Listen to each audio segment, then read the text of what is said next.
Pernah nggak kalian ketemu dengan orang-orang yang mereka itu semangat banget, sangat ceria, cheerful, dan mereka itu banyak sekali energinya, mereka sangat ekstrovert dan mereka suka banyak sekali ngomongnya.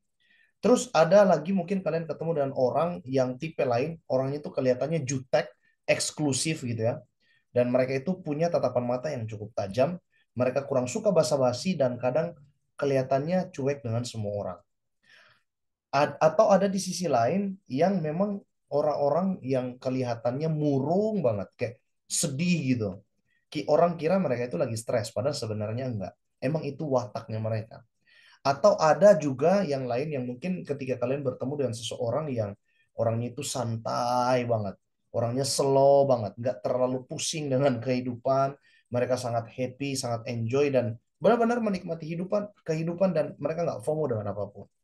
Nah, welcome teman-teman di channel YouTube saya lagi dan dengan saya Bang Joel dari Maksimalin Diri. So kali ini saya bakalan bahas tentang bagaimana caranya memahami tipe kepribadian manusia. Oke, jadi sekitar 2400 tahun yang lalu itu seorang tabib atau juga bapak kedokteran yang ada di Yunani, ya dia juga adalah seorang filsuf Yunani kuno. Dia menemukan sebuah teori kepribadian. Awalnya dia menemukan ada 4 cairan di dalam tubuh yang menggambarkan watak dan kepribadian seseorang. Dan setelah itu dikembangkan oleh Galen di tahun 200 sebelum Masehi.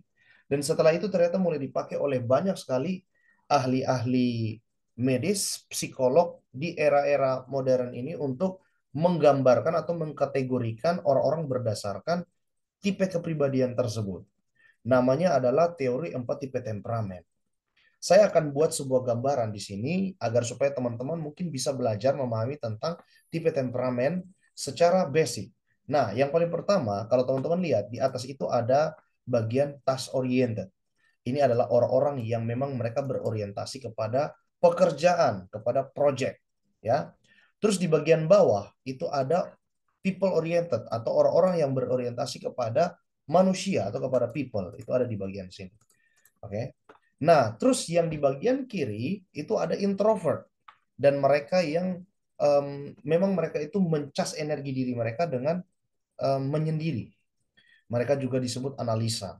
Dan di sebelah kanan ada orang-orang yang memang lebih bersemangat dan berenergi ketika mereka ketemu dengan banyak orang, yaitu extrovert. Mungkin ada beberapa di antara teman-teman yang bingung, kenapa gua itu orangnya introvert Bang Joel, tapi kok gua itu suka bergaul, gitu. Atau ada orang-orang yang mungkin berkata, saya itu orangnya ekstrovert, tapi kok gue tuh lebih suka menyendiri di rumah atau gue tuh lebih suka kerja. Gue malas untuk ketemu orang di luar.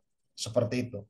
Nah, kita akan belajar hari ini secara lengkap tentang 4 tipe temperamen atau kepribadian. Oke? Nah, yang pertama ada di sini tipe melankolis. Di bagian task oriented itu ada dua, ada melankolis dan juga koleris. Dan di bagian bawah itu ada plekmatis dan sanguin, yaitu people oriented. Kita mulai belajar dari melankolis. Melankolis ini adalah seorang ini yang introvert, orang yang pendiam, yang tenang, tapi kadang suka kelihatan murung.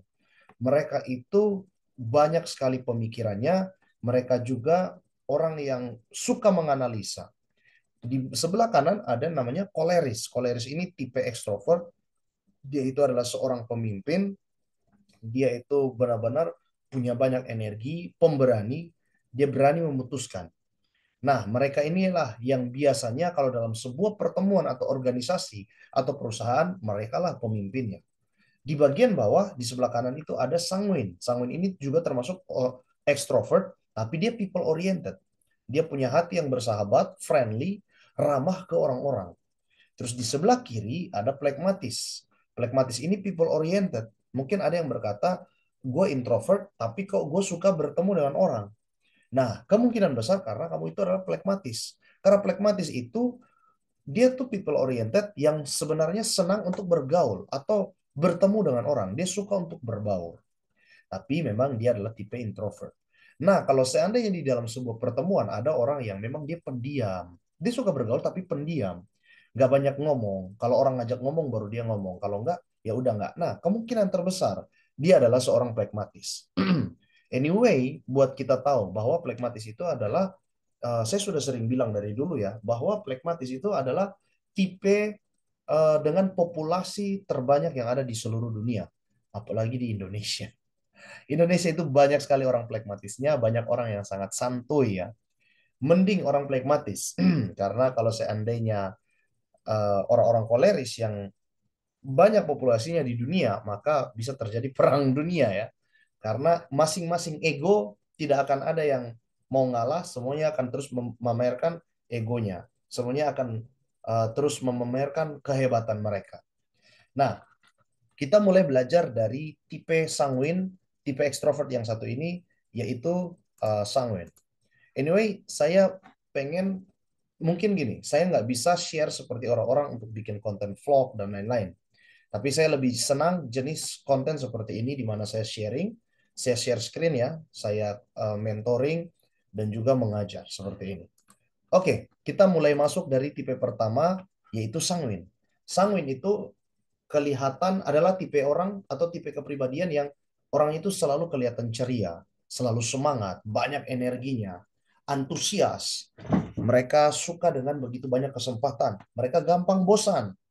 Mereka tuh tipe yang sangat ramah dan bersahabat. Itulah kenapa mereka tuh punya banyak sekali teman, mereka punya banyak sahabat, mereka jago basa-basi, mereka jago berkomunikasi, dan mereka jago banget untuk mencairkan suasana. Orang-orang yang punya tipe sanguin ini biasanya mereka yang punya banyak sekali pemikiran-pemikiran yang cemerlang. Ya, kalau orang sanguin itu mau digambarkan, pemikiran mereka itu sama seperti seseorang yang ada di taman dan melihat begitu banyak sekali keindahan. Pokoknya mereka ini adalah tipe kepribadian yang paling banyak warnanya. Mereka itu suka dapat tepuk tangan ya. Mereka suka mendapatkan perhatian. Mereka suka untuk ya dipuji gitu ya. Makanya orang-orang sanguin itu sekalipun mereka nggak pernah ikut pelatihan public speaking pun mereka pasti akan pede untuk public speaking. Karena kadang mereka itu berpikir kayak ah maju dulu aja gitu loh. Mereka itu tipe kepribadian yang sering lakukan dulu sesuatu baru setelah itu mikir. Oke, sanguin koleris karena mereka ekstrovert. Mereka itu adalah tipe yang ngomong dulu baru dipikir. Atau mereka itu adalah tipe yang hmm, melakukan sesuatu dulu baru dipikir. Beda dengan introvert, melankolis, dan pragmatis. Mereka itu akan mikir dulu baru ngomong. Tapi kebanyakan orang-orang introvert, mereka mikir dulu setelah itu mikir lagi. Mereka tidak pernah berani untuk speak up. Mereka juga nggak pernah berani untuk mengambil keputusan. Mereka kadang sering banget untuk butuh validasi. Nah, orang sanguin ini tipe yang kenapa kelihatannya percaya diri dan punya banyak pengalaman karena mereka sudah terbiasa untuk men-challenge diri mereka untuk melakukan sesuatu yang baru, melakukan hal-hal baru. Ya, mereka tuh suka menantang diri mereka untuk ya mencoba apapun lah dalam hidup. Seperti itu. Mereka itu punya jiwa petualang yang sangat tinggi. Nah, masalahnya orang sanguin ini mereka punya kelemahan yaitu mereka tuh pelupa. Kadang suka berantakan ya. Mereka sulit untuk konsentrasi. Mereka tuh kalau mikirin sesuatu itu eh, apa ya istilahnya daya ingat atau daya memorinya itu sangat kurang. Berbeda dengan tipe-tipe yang lain. Di antara semua kepribadian, sanguinlah yang paling cepat pelupa. Misal dia taruh kunci di satu tempat, setelah itu udah lupa. Atau mungkin dia taruh kuncinya masih ada di motor dan setelah itu udah pergi dan kunci saya di mana? Nah, ternyata ada di kunci motor. Atau mungkin mereka udah pakai topi tapi mereka bilang, topi saya di mana gitu. Nah, itu orang-orang sanguin. Jadi ada sebuah istilah buat orang sanguin. Kalau seandainya hidungmu nggak nempel di wajah kamu, pasti kamu juga udah akan lupa. Nah, mereka juga tipe yang sangat labil ya. Mereka naik naik turun juga emosinya dan mereka juga cepat panik. Mereka juga kadang suka narsis ya, suka mendapat perhatian atau ya mereka suka ya jadi pusat perhatian. Dan mereka sangat cepat gampang bosenan, entah itu dalam pekerjaan, entah itu dalam pertemanan, ataupun ya dalam satu hal mereka selalu suka hal-hal yang baru. Mereka bosan dengan hal-hal yang lama yang diulang-ulang, diulang-ulang, mereka sangat bosan. Oke, sambil ngopi ya.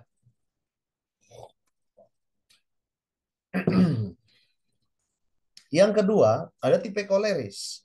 Tipe koleris ini di antara semua kepribadian, mereka inilah tipe yang paling tegas, paling cukup apa ya, cukup tegas, paling ya paling galak lah ya, keras galak ya. Koleris itu memang mereka itu sudah terlahir menjadi seorang yang suka memimpin. Mereka punya mereka ini disebut si kuat. Kalau sanguin itu disebut si populer atau si artis. Koleris itu disebut si kuat. Kenapa mereka disebut si kuat? Karena mereka itu punya apa ya? Punya mental yang cukup kuat, mereka punya pemikiran yang cukup kuat, mereka itu selalu termotivasi untuk pengen melakukan sesuatu hal atau mencapai sesuatu, mencapai target, mencapai hasil. Pokoknya dalam hidup harus ada pencapaian. Kalau nggak ada pencapaian, berarti hidupnya nggak berguna. Nah, mereka itu memang eh, saya pernah bilang ya bahwa koleris itu terlahir sebagai seorang pemimpin. Mereka itu dilahirkan untuk menjadi pemimpin. Kenapa? Karena mereka itu punya kemauan yang sangat kuat. Mereka punya strong will.